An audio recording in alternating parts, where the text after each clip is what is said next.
Let's do it. Welcome to the Young Adult Diary. I am your co-host, Dawson Poling. I am Tom Jing. And today we have... Lizzy. Hi, guys. I'm Lizzy. Thank you for having me. Yes, of course. We are very happy to have you on. Can you start with just telling us a little about yourself and your background and just some stuff like that? Yeah. So my name's Lizzy, and I am a college senior. I'm going into my senior year of college. I Congrats. go to school at, thank you. I go to school at Liberty University in Virginia. It's a big Christian college. I call it the Christian version of Mormon's BYU. That's what it is. And it's great. I'm studying elementary education. I love kids. And yeah, that's just, I don't know how much you guys want me to share, but it's a little intro. Yeah, nice.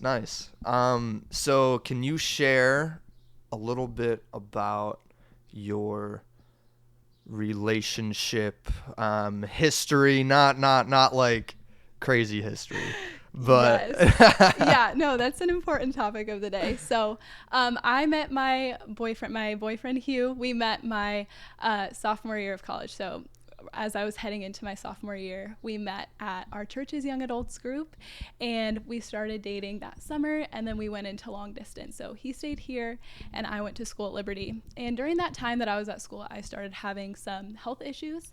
And so I was there for a semester, and I came home the next semester to deal with those issues. I went through a long series of testing and different doctors and specialists, things like that. And the whole time he was so great. He was with me. And we went through that together. It was a really hard thing to go through together, but we did. And then the next school year comes around, so my junior year, and I was back on my feet, ready to go back to school. And a week after I went back, he was diagnosed with leukemia. And so that's something that we've been walking through together for the past year. Cancer and long distance is a tough combo, and it was rough. But I'm home for the summer. We're back together, and it's still something that we're walking through together, but it's much better that I'm home. So. Right, absolutely. Well, yeah, so, this episode, we're kind of here to talk about, as young adults, the unexpected things that happens in life, right? Kind of like Lizzy was saying, she went off to college. You're thinking, hey, you're just going to do 4 years of school, study elementary ed, right? And then you're hit with health issues, right? You had to come back, stop school, come back, and once you got back on your feet, maybe you thought, hey, let's get this another shot. Life is good, Life is good, I thought. And I feel like a lot of young adults struggle with that. Sometimes we feel like something comes after another, even when we're just right about to get back to our feet.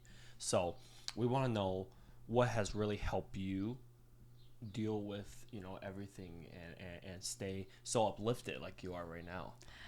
And guys, I have always seen Lizzy uplifted. We've known Lizzy for a long time. Through everything, we've known Lizzy, very uplifting spirit, and we want to know, how do you do it with everything you're going through? Well, thank you guys. I have to be honest, everybody sees I think a glimpse of what it's like, and it's not, there are a lot of moments that I've had throughout this that I'm not necessarily proud of, but the thing that has helped me the most is just being honest with God. So when one thing hits after the next, I think I look at God and I'm like, God, how could you? Why would you? How could you do this?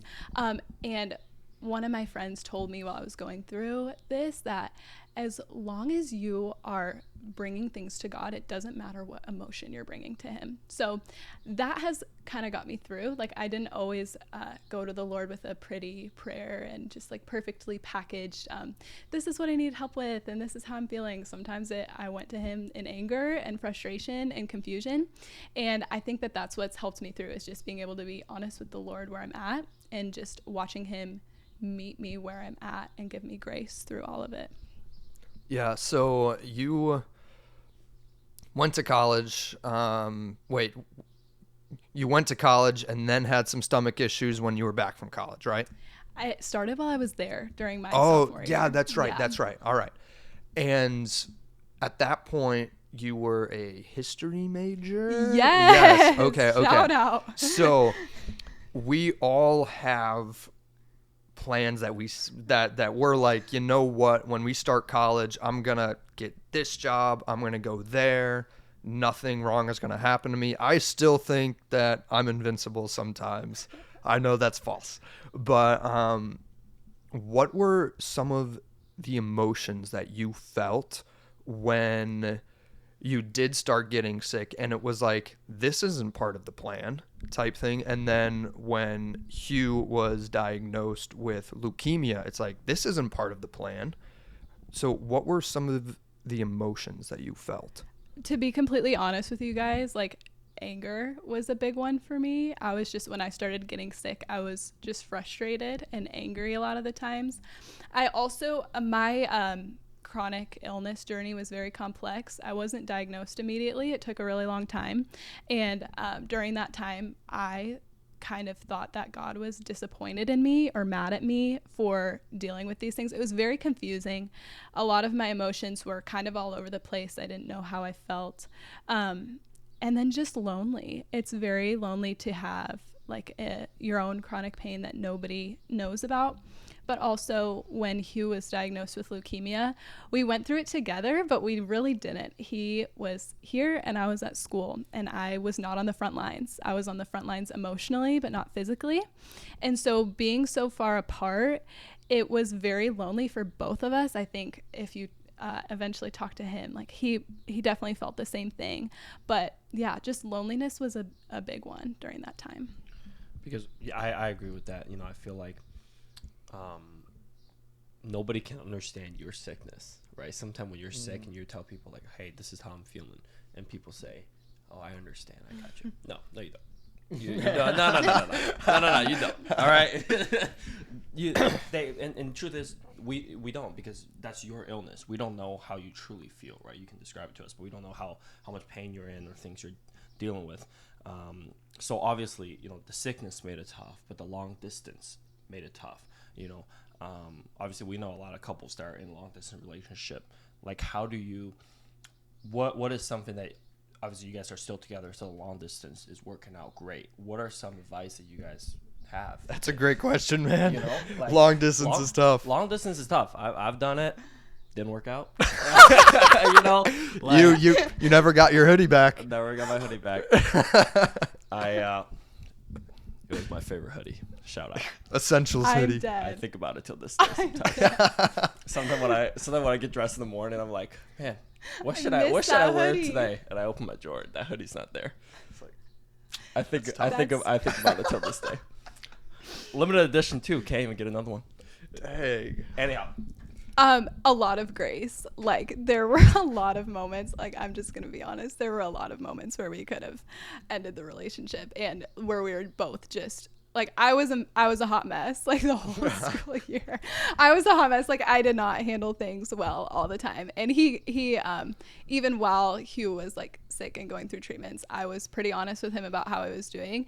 And a lot of people like reflect on our year together and are like, oh, you're so great for staying with him. And I'm like, no, he's so great for staying with me. He was the cancer patient and was doing a long distance relationship and being a great boyfriend. And that is like, I don't know how he did it, but he did. But yeah, a ton of grace. Like, we don't have like a secret recipe or something like that. Like, it was messy. It was like very imperfect, but we just wanted to be together. So we would, you know, get in a little argument or be frustrated, and then we would just realize like, hey, the situation is just hard. Like, it just is what it is. Yeah, it's just hard. It's just imperfect, and it's just going to be. So yeah. Yeah, I had brain surgery back in 2014. I have epilepsy, but I haven't had a seizure in a pretty long time. And praise God. Yes. And it was, for me, it wasn't that lonely, just because it's like there's a lot of people that have seizures and everything, and I knew some people that had it much, much worse than me. And one of the things that I found really annoying, and I'd love to get your take on this, was I would walk into church or I'd walk somewhere where people would be like, oh, I know Dawson, therefore I'm friends with him. And I'm saying this is more like people who are like 50 and stuff. But like I walk in somewhere and they come up to me and they're just like, how are you doing, Dawson? But they don't want to like poke at like, have you had any seizures, you know? But that's just what they want to know. And so I'd be like, oh, doing good.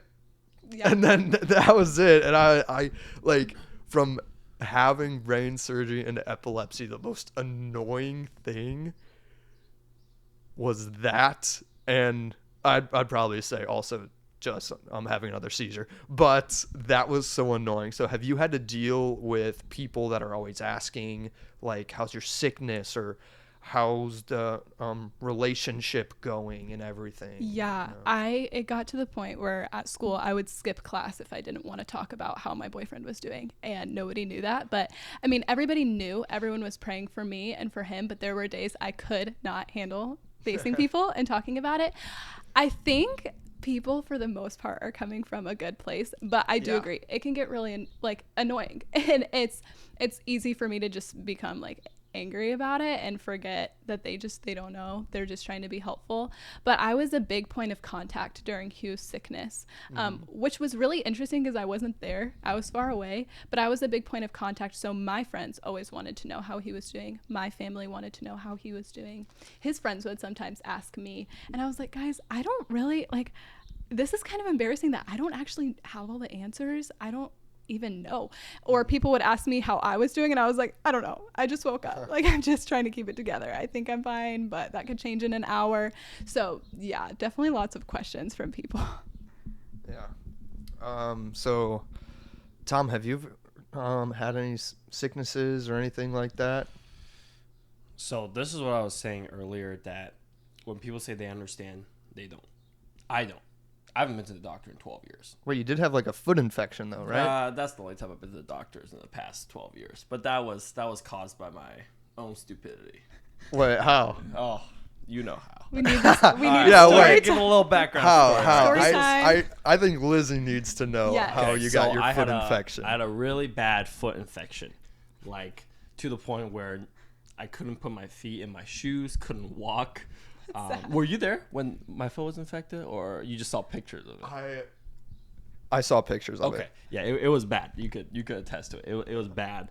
But this is how it happened. It was during COVID, and everybody was home. Weston, Dawson, our friend Joe Bemis, shout out. And Weston had this idea of showing us this game that he learned at the summer camp that he worked at, called the knife game.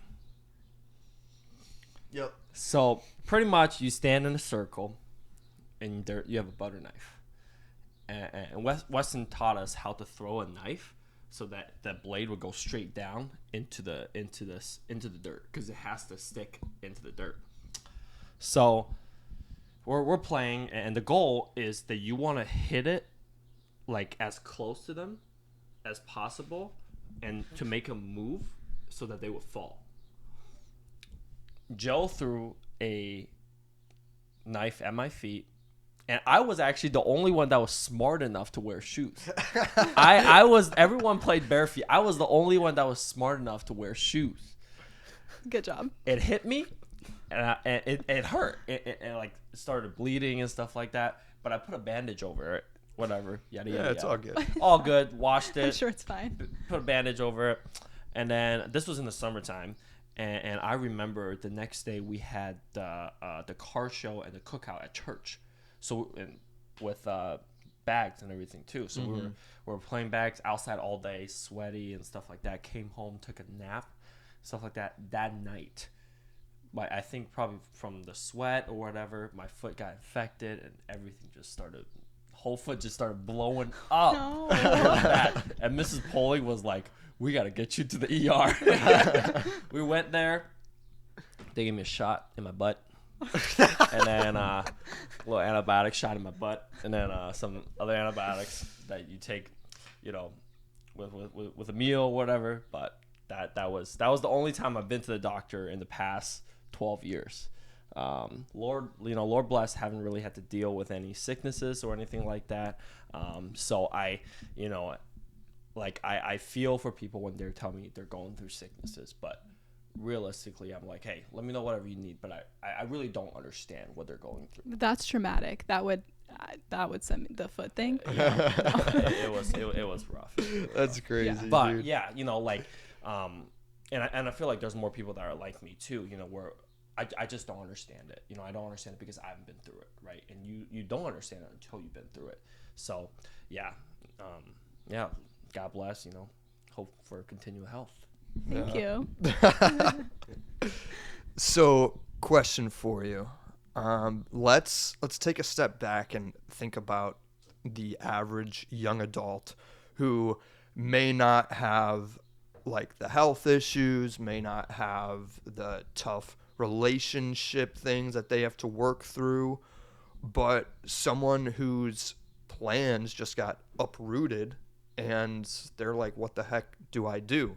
Maybe it was they were going to a certain school and now they can't go. Maybe it was like they lost a job or something like that, or they're trying to get a job but they just can't get it, and they think that they should be at a certain point in their career but they're not. So what would be some advice that you would give to somebody who just had something unexpected happen to them?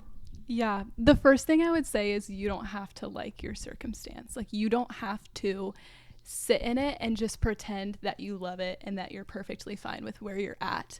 You can be content in the Lord, but still praying for change and asking God to change your circumstances. And so I think that's a really important thing to just remember, is that hard things are going to happen in our life and we don't have to love it, but we can still be content in the Lord. And Paul writes in Philippians that he's learned the secret to being content in all things, in all circumstances. And the secret is that he can do it through Christ who strengthens him. So the advice that I would give is just continually ask the Lord to strengthen you and ask him to intervene in your circumstance and show his grace and his love for you, and that you would feel his strength to get you through no matter what the circumstance is, whether you like it or not. But also just know that it's okay to just accept it for what it is, and just admit that it's hard and that you don't like it and that you're not where you want to be in your career or in your education or in your relationship. It's okay to admit that. Yeah, I love that, actually.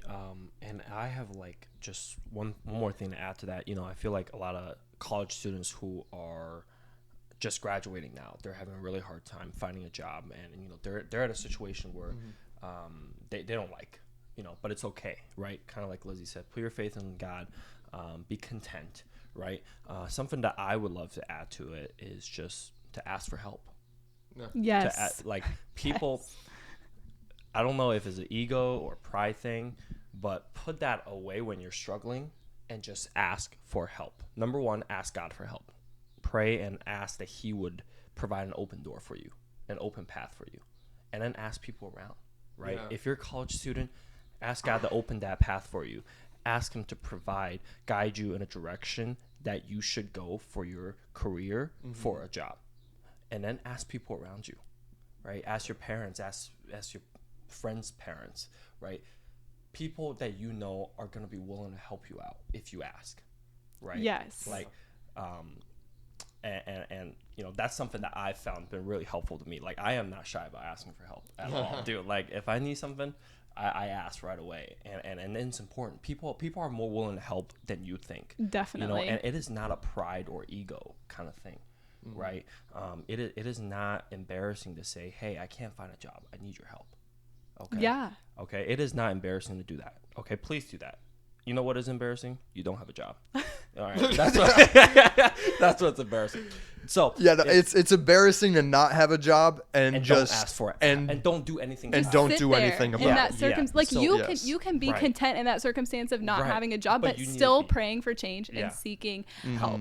I would not be like here without help. Like, let me tell you, my professors, shout out Liberty University, they name drop. They are the best. Those professors were praying for me and helping me and literally holding my hand and walking me through this semester. They were like, girl, we're gonna get you to the finish line whether you like it or not. Like, it's gonna be okay. Me and all my missing assignments. They helped me because there were days I just could not, and my friends were incredible. I can't tell you how many times they would my friends, like, they knew their role. So my role in the situation with Hugh was to be his support, and my friends knew that their role was to be my support so that I could support him, and they did such a good job. And my my mom flew out on like hour notice because I told her I needed her. So she flew out to school to help me and just be with me. And so, yeah, I had to ask for help and people showed up. That free United flights. Yeah. The standby free United Yes. flights. Oh my gosh, I'm so jealous. Lizzy's dad is a United pilot, so Yeah. they get to Shout out United. fly, whenever. Some good perks there. Real good perks. Good. It perks. helped me in my time of need. Thank you, United. Lizzy can come home once a week if she wanted to. Yeah. How far is that flight, by the way? It's It's pretty... like an hour and a half flight. okay. It's, That's it's it, not dude. bad. They say it's longer, but it Yeah. always goes by I was faster. thinking like three and a half, or hour and a half. It's a short flight. But then I drive an hour I fly into Roanoke and I drive an I hour see. to Lynchburg. Gotcha, Yeah. gotcha. So the drive is what kind of... Okay. Yeah, that's the worst part because Yeah. I have to do that. On the plane, I don't have to do anything, but I have to drive. You just Uber Black next time. Yeah. Escalade pick you up from your door. Yeah, that would be great. Take you straight to the airport. Past security, everything. Oh my gosh. Yeah, so something when I have had something happen in my life and I go to my dad and I hate that he does this so much, but I'll be like, "Hey dad, this is happening. What should I do?" And his first response is, "Have you prayed about it, Dawson?" And I'm like, "Shut up." Like, I don't want to hear that. But then I sit down for like 5 minutes just trying to calm myself, and I'm like, dang it, my dad is right. Like, I Yes. don't want him to be right so much. Like, I'm just like, be wrong, but I'm just like, dang it. Scotty P don't got that blue check mark for no reason.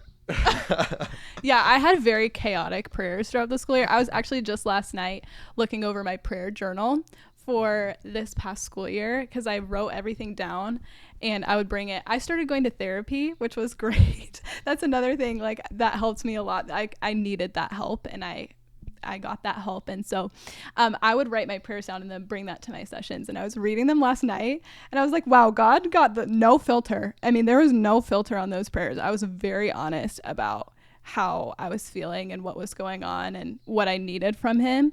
But I can look back at those prayers now and be like, even though I didn't bring it to him in a perfect way, I see him answering those prayers and him acknowledging everything I said and being present with me during that time. And so, yeah, bring it to the Lord, but be honest with him. Like, you can't gaslight God. Don't gaslight God. Yeah, he knows how you're doing anyway. So He knows what you're thinking. Mm-hmm. He knows how you're doing, and if it's his will, he will guide you and provide it for you. yeah. So Yeah, that's really good. Something I heard one time is that you will have some R-rated prayers. Yes. You will have some R-rated prayers, and God is not afraid of your intense prayers or intense subjects and everything like that. He's much bigger than those circumstances. yeah, and prayers don't have to be perfect. It doesn't have to. Like sometime if I'm having a really rough day, struggling, my prayer will be in the car while driving. Yeah. And I'm just like, God, please help me. Like nothing's perfect, just talking. And he knows our struggles. He knows what we're going through. He knows everything. Yeah. So don't think you can hide anything from him, any of your emotions or things like that. So that's why your prayer doesn't have to be perfect. You don't got to go to him all happy, uplifted or anything like that. You can be upset. He knows you're upset before, Yeah. your prayer He already is. knows how it He feels. already know how upset you are. And I heard this last week, and it was when you're praying, you're not giving God information, but you are inviting him in. Yes. You are saying, like, please come in, like, help me, or just like it's more that you are accepting God into your circumstances, into your life, and it's kind of a humility thing. Yeah. I really think, because you're saying, I can't do it all myself. Like, and for me personally, I've had to, over the past year, my prayer that I've been doing consistently is close doors quickly. Just close them. If they're not supposed to be, just close that door, get it gone. and the doors that you open just make it so obvious for me, because I'm kind of like, I'm so oblivious, and I'm like, just make the open doors very obvious. And that's kind of been my prayer this past year, with just all the unexpected things happening and stuff. And this podcast was actually like an open door. It was like, hey, Yeah. Tom, you want to start a podcast? And we just Yeah, went sure. for it. And went for it. there was nothing that was really blocking us. And then like we got some help from people. And And it was like, oh, because we asked for Okay. it. Because we asked for we it. did ask Hey, for help. there you Shout go. out Eric Coleman. That man is So awesome. many shout outs today. That I man love is it. awesome. We have He is. yeah, this podcast would not be possible without the help of people. Yeah. Okay. And I I was talking about asking for help. That's actually something I learned from Scotty P in high school. What does Scotty P always say? You have not because you ask not. That's good. Scotty P used to always say that. Well, and I definitely applied that to my life this year Yeah. at school. I would get like chronic pain symptoms, and I didn't know this was an option really, but I would just pray and ask God to take them away. And a lot of times he did. Like, he didn't have to. He did that like out of his goodness and because he loved me and wanted to help me. He didn't always take it away. Sometimes I had to be patient, but there were days where I would be like, God, I have a migraine. I need you to please take it away. I can't go to class like this. And he would take it away from me. And so that was really cool. Yeah, and I remember in high school, I was trying to get an assignment through with for school and stuff like Yeah. that, and I was like, man, I'm never gonna get this done. And Scotty P was still up before he went to bed. He was like, why don't you ask for an extension? I was like, oh, they'll never give it to me. Like they'll never give me an extension. He goes, you have not because you asked that. And I asked for an extension, and what do you know? Scotty P was right. They gave it to me. That's amazing. After that, I was like, I'm gonna ask for help when I need it. Yeah. We need it. We're not God. We can't do everything, and we're not gonna be able to. Right? Sometimes we need the help from others, and just throw away our ego, throw away our pride. Yeah. So Yeah, it's super good. I want to go back to the unexpected things that would happen to you, and I just thought of this question. But with the circumstances that happened to you, it would have been easy for those circumstances to kind of like run your life and take over and control your emotions and do all of that. And maybe sometimes it did. I don't know. But how did you try and be like, no, those things don't control who I am. They are a part of my life, but they are not like the big like thing that runs my life. It was definitely hard to do because it was on my mind all the time. When you're in chronic pain, you're always feeling it. So it's always there. And then I can't tell you how many times I would be in class and I would get a really hard update about how Hugh was doing, or I'd be getting ready for class and I would hear something really difficult. And I had to learn how to just keep going and go to class and do my assignments and talk to my friends. And it took a lot of practice to be able to do that. And there were two directions I would go. So the one direction I would go in is complete avoidance of just completely detaching myself, not feeling it at all, not thinking about it at all, which was not healthy, or complete like letting it take over. And I would have to leave class because I started crying, things like that. And so it was a lot of swinging back and forth and learning how to do it. And I couldn't do it on my own. I had to get help. I went to therapy to help me with that. I had my friends praying for me and helping me. And I had just like great Christian role models in my life helping me. And I would listen to stories from other people who had been through hard things. Like, how do you actually carry on? How do you keep going? How do I not make this my identity? And I just didn't do it perfectly, but I did it. Like, I didn't handle it perfectly, but I handled it through God's grace. That's all I can say. Like, I don't know. It was God's grace that I was able to continue going to school and continue being a friend and, things like that. Yeah, because a quote that I heard this past week was, "The tail doesn't wag the dog," and it's meaning like the thing that's happening to you or something you're going through, that doesn't define who you are and it controlling you. It's like you have your purpose and everything, and these circumstances can happen to you, but like you can control it, not control it, but it's like you can influence it.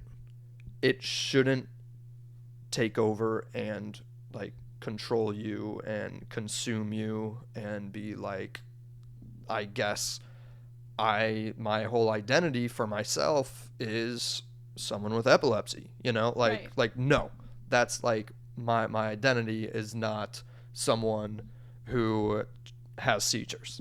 Yeah. Like no, I'm Dawson.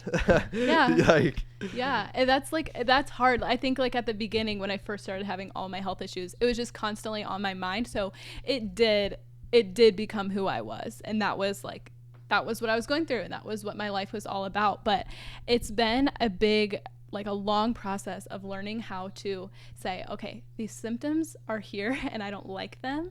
Like my health symptoms and my circumstances, they're here and I don't like them, but they can be here. They can be here and I can still continue on and have like a meaningful life and have a great time at school and have deep friendships and relationships and pursue my dream career and not make that be who I am. And that all comes from being rooted in Christ and having your identity in Christ. Because if we don't, our circumstances are controlling us, and we're just, whatever is changing around us is changing who we are.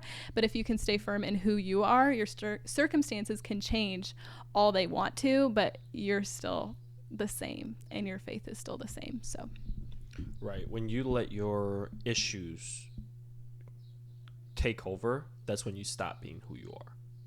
Right? That's when everything you talk about with your friends become that issue. That's when that's all you're focusing on, and then eventually that's all people will know you as. Right? As someone, hey, Dawson is someone who deals with this. Tom is someone, that's what you associate yourself with. So that's something we want to avoid, because we want to be who we are. We want to be Christians, someone who represents Christ, no matter what we're dealing with. So, yeah. Absolutely. Yeah, so geez, I'm like just pulling out quotes that I just think of right now. But I love Quote bank. Yo, I love the movie Dan in Real Life. I haven't seen it. Yes, you have. What? When me and my grandma came over for Thanksgiving, we watched Dan I in don't Real remember Life. this. You don't remember I don't that? remember Lizzy this. was asleep from the turkey. Yeah, guys. Lizzy was I don't- asleep from Thanksgiving meal. I guess I was there. I don't Me know. and my grandma came over for Thanksgiving. That's so. I And remember that part. you, Hugh, Laura, and your parents, we all watched Dan in Real Life.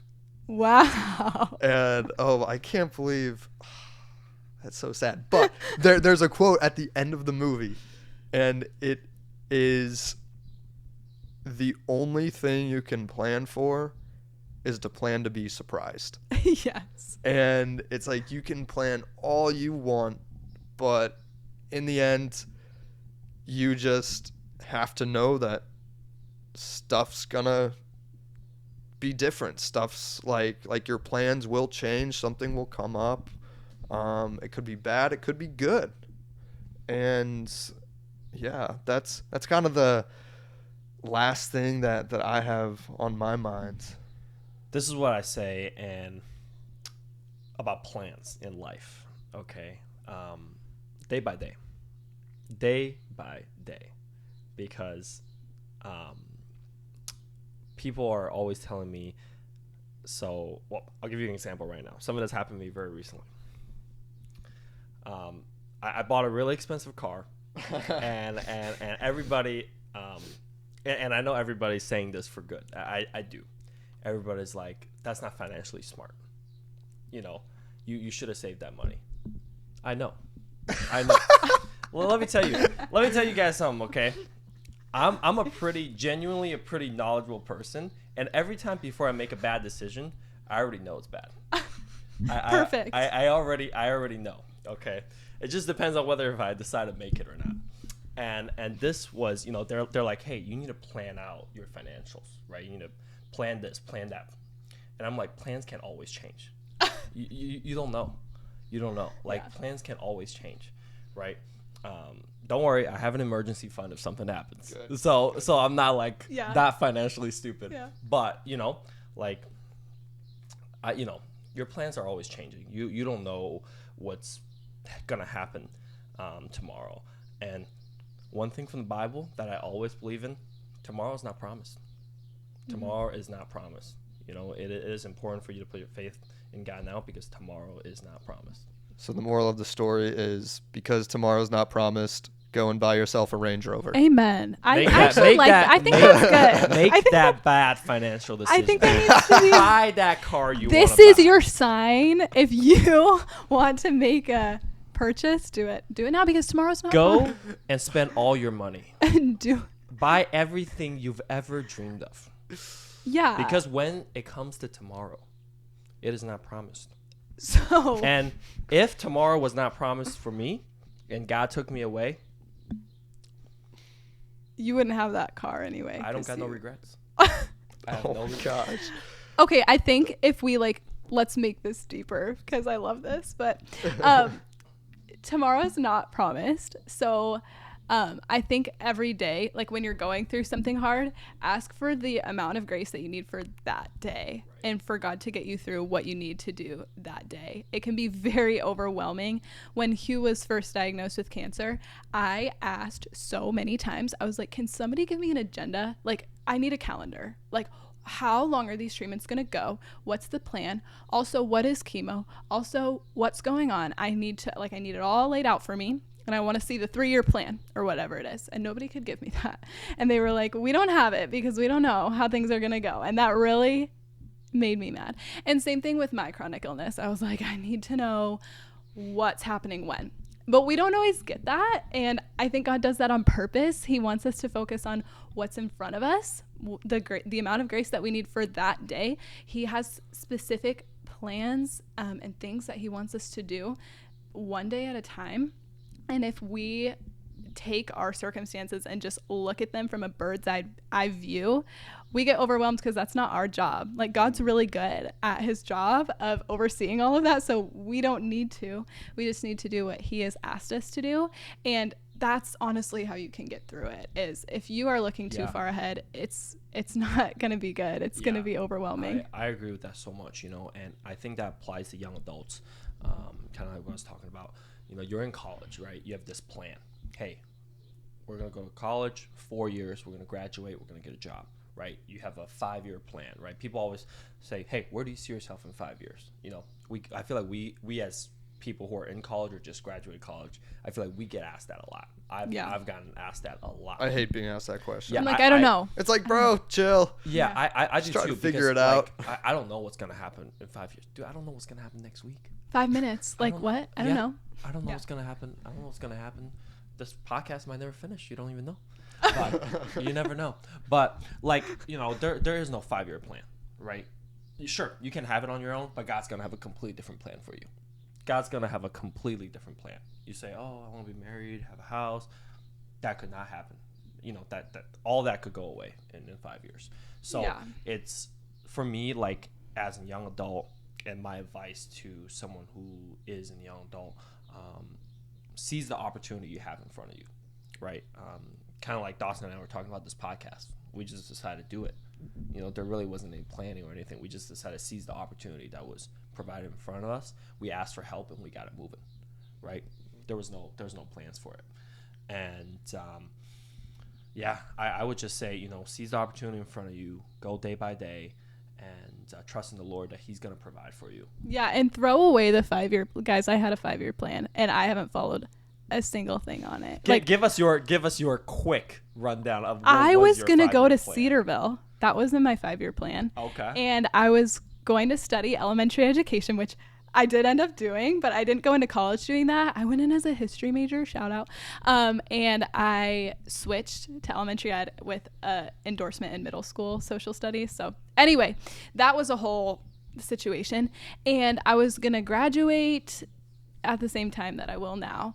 And then I was going to immediately get married, immediately have a house, immediately have kids. And that was in my 5-year plan. And I just feel like God just kind of came in and was like, actually, no, you're not going to do that. So everything on it has changed, but I think it's great that it has changed. I also don't really like to think about where I'm going to be in 5 years anymore. I used to love to do that. I'm a very head in the clouds type of girl. So when I was in high school, I was thinking about college. And then when I'm in college, I'm thinking about post-grad. And I've just always been like a very, what's going to happen in the future? I don't really like to do that anymore because I'm with you. It stresses me out. I'm actually like, I used to be like that a lot. I used to be like, okay, I want to plan out my next 5 years. I want to plan out my next 10 years. Yeah. Right? I want to, like, the reason I'm going here is because I want this to happen in 5 years. And then I realize that could take longer. Like, the plans are not set in stone. And it's not going to go according to the way you want it.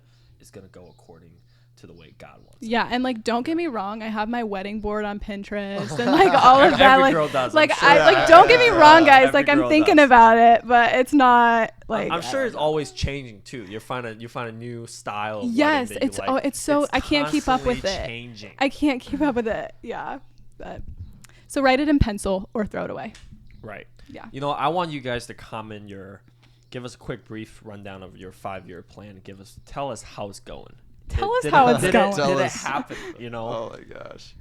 But yeah. So I would personally like to say thank you for bringing us Starbucks. Thank you very much. I was like, I can't do this without chai. This is awesome. But because you brought us Starbucks, there's a very important question that we have to ask to end this podcast. Did you tip today when you ordered Starbucks? Okay. So my answer to this is kind of complex. Oh, okay. All right. So it's not a yes or no. Okay. I tip based on the circumstance. So if there is a tip jar, I'm probably not going to tip because it's not on my mind. If they're putting a screen in front of me. She falls to it. She yes, falls victim. I'm the target audience for that. Like, that will get me because I feel bad. They're so nice. And then they're just like, here, tip me. And I'm like, okay. No, they're pushing it into your face. I know, but it works. Like, it's okay. So that's when I'll tip. Today, I did a mobile order on the app. That's so smart. There is an option on there to tip, but I feel better not doing it because I'm not like face to face looking someone in the eye, awkwardly declining. Those puppy I know. eyes. So that I usually won't tip for, but if the option is put in front of me, I'm clicking tip. Gotcha. Yeah. Interesting. Dude, thinking of it now, when I was with you, on the Toast app, it didn't have a section to tip. And I was like, oh, sick. You didn't tip? No, because there wasn't a section. And I was like, dude, awesome. I heard how much a barista made in tips the other day. And it was good. It was a lot of money. And I was just like, man, our podcasts have not been reaching enough people. You know what? Everybody send a tip. Please like, subscribe, and share this to your friends. Okay. For some reason, it seems like our podcast is having a negative effect. What? People are still tipping. People are still tipping baristas. Oh, and they are you're trying. So you're anti-tip. I'm anti-tip. You're anti-tip. I'm sometimes tip. Yeah. Depending on what you get. Okay, like when you get paid, if you get paid a minimum wage or an hourly wage, a regular hourly wage to make coffee, I don't believe you should be tipped because that's your job. Because that is your job, right? Now, like last night, I had late night munchies. I'm not gonna lie. I ordered Domino's pizza by myself at 1:00. There you go. Jeez. Yeah. I'm not even gonna lie to you. I was at 1. I was like, oh man, I'm so hungry. And then I got a Domino's pizza. Perfect. I did tip the delivery driver because he made his way at 1:00 to come out here and do that. Right. And I don't know how they get paid. I don't know if I think delivery drivers more so relies on tips. And don't get me wrong, some baristas does as well, but we don't know that. So I did tip yesterday, but at coffee shops, I'm anti-tipping. Good to know.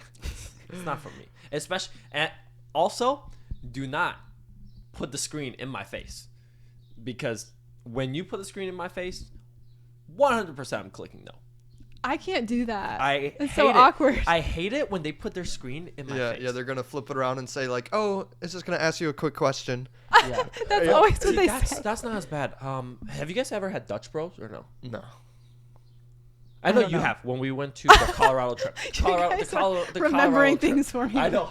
But so at I Dutch Bros or some coffee shops, they're stand outside to order your coffee when you're in your drive-through, and they have an iPad, right? So with the stand that's on the table, they just flip it over. Hey, can you answer a question? So I used to go to Dutch Bros, and they would put the iPad in your face.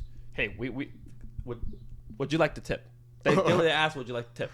I look at them and I want to shout Look out. them straight in the eyes look 'em and straight say, in the eye. "No And I tip." click No, tip. I want to shout out the Starbucks baristas. This happens to me all the time, where they will like put the card reader out for me to put my card in, and they click no tip before they give it to me, like because I think they feel bad asking or something. Has this happened to you guys, or is this just me? Reverse psychology. Reverse psychology. Well, they're they getting you. they already are clicking no tip, so I don't even have the option. And then when they do that, I'm like, well, that just makes me want to tip Is there a you. tip jar there? Yeah, probably. But I'm like, that just makes me want to tip you more because you just clicked no tip. I don't know if they're just in a rush or. Sometimes I like think about taking the tips from the tip jar and then using it to pay my coffee. We're not gonna Oh do my that. gosh. I do have to say, if I pay cash at a coffee shop, I'll take my change and throw it in the tip jar just because I hate having change. That's true. I actually Yeah. do that. I hate having change, but I never have cash on me. Like I don't know. Am I the only one who never carries cash with me these days? Like I feel like everything's I on carry card. cash. Everything's on card. You want to hear something Yeah. crazy? Yeah. So I had some family in town. One was my grandpa. And my mom said, you can either meet some water guy at the house at 8 a.m. and deal with him, or you can take your grandpa and your brother to the airport at 6 a.m. And I was like, I'll drive him to the airport, And I was like, it's going to be fun. Like, I'll get to see him a little bit more, talk to him.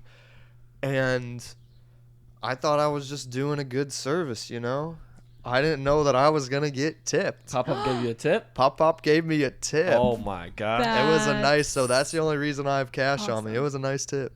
That's awesome. Next time I'll offer to drive. Not for the tip purposes. Wink wink. No, just kidding. Yeah, but Lizzy, is there anything you would like to close with? No. No. Thank you guys for appreciate having you me. coming on. Yes. It's been, Yeah. thank you so much for being vulnerable and sharing Yes. the relationship struggles and the health issues that you've struggled with. It's important to us, and it's important for young adults to, to know that other people around you are struggling Yeah. as well. So thank you for opening up and being vulnerable to us. And thank you for being on Yeah. our podcast. Yeah. I'm Of your course. co-host, Thank you for having me. Tom Jing. I'm your other co-host, Dawson Poling, and And I'm Lizzy. Thank you Lizzy. guys. Thank you so much. If you found this podcast helpful or in any way, download it, share with some friends, and you can follow us on social media at youngadult.diary on Instagram. We also have a YouTube, which is just Young Adult Diary. We also have a TikTok. I found that. I posted a Yeah, couple that's Follow it. TikToks. Follow it. Yeah. Like it. Share it. Save it. Yeah, I don't know anything about TikTok. I just downloaded it like a month Repost it. ago. Repost it. Okay, all right. Repost it. So- and honestly, even if you didn't like the podcast, still download it. Like, to be honest, you don't even have to listen to it. Just download it. Okay. Well, thank you so much for listening. This has been the Young Adult Diary. We will catch you next time. See you guys.